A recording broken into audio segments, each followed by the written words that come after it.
This demo was shot on a breezy day, which is good because how you set up the shelter has a lot to do with the wind. Here's a list of the equipment you'll need to complete the tarp shelter.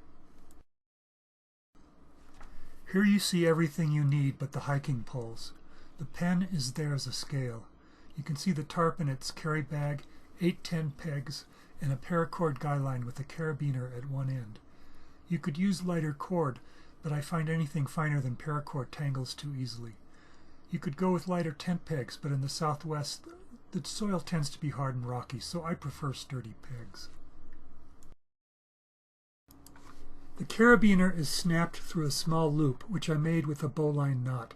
The loop is important because as you set up the shelter, you use the loop and not the carabiner to secure one of the hiking poles. You don't need a heavy carabiner because there won't be much stress on it, but you do need a long guy line so that the tension on the line is more horizontal than vertical. Otherwise, the tent peg you use to secure the guy line will tend to slide out of the ground. The first thing to do is to peg out the back 2 corners of the tarp with the tarp stretched tight between those corners.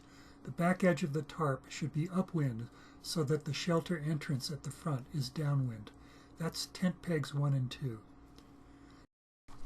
Now I'm snapping the carabiner through the center loop of the front edge of the tarp. I'm putting the tip of an upside down hiking pole through the paracord loop next to the carabiner, and I'm securing the guy line with tent peg number 3. As I mentioned, the guy line needs to be a long one so that the tent peg doesn't pull out.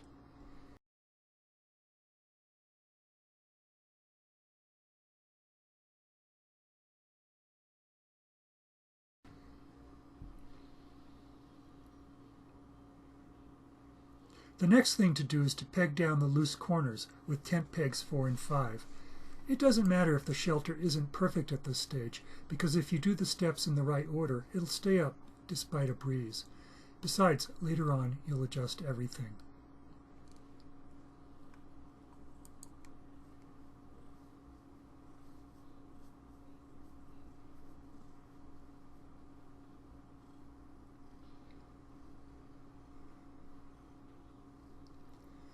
At this point you can see the basic configuration of the shelter. Next I'll take a collapsed hiking pole, extend it a bit, slide it under the back of the tarp, and put the rounded handle end up against a reinforcement patch 1 loop in from the edge of the tarp. Unlike at the front, this hiking pole is tipped down. I'm also pegging down the center of the back of the shelter using tent peg number 6.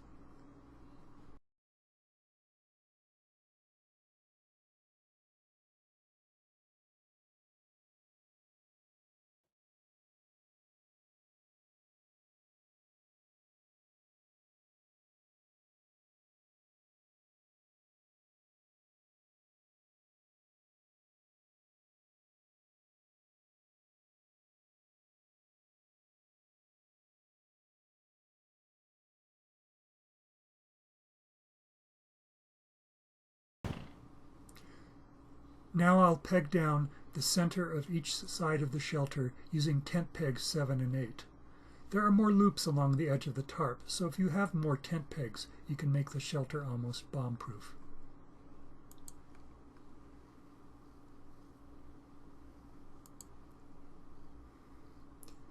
Once you've reached this point, adjust everything until the tarp is as taut as you can get it.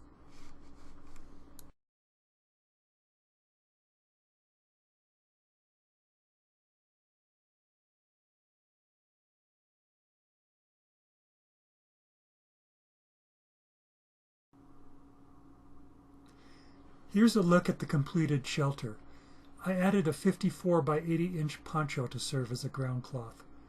Did you notice all the extra space between the poncho and the shelter walls?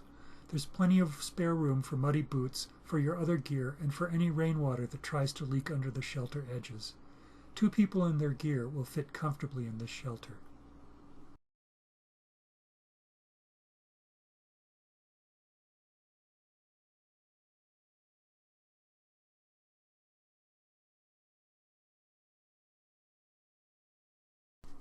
This photo shows why it's so important to use the second pole. The wind blowing against the back of the shelter will mostly flatten it, leaving you very little usable space. The back pole eliminates the problem. If you don't have a second pole, put your pack or something else back there to help the shelter maintain its shape.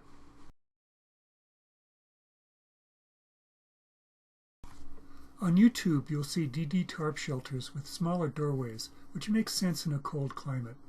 In the southwest, in the summer, a large opening helps keep the shelter from getting stuffy. At the same time, having 3 enclosed sides provides good protection against rainstorms.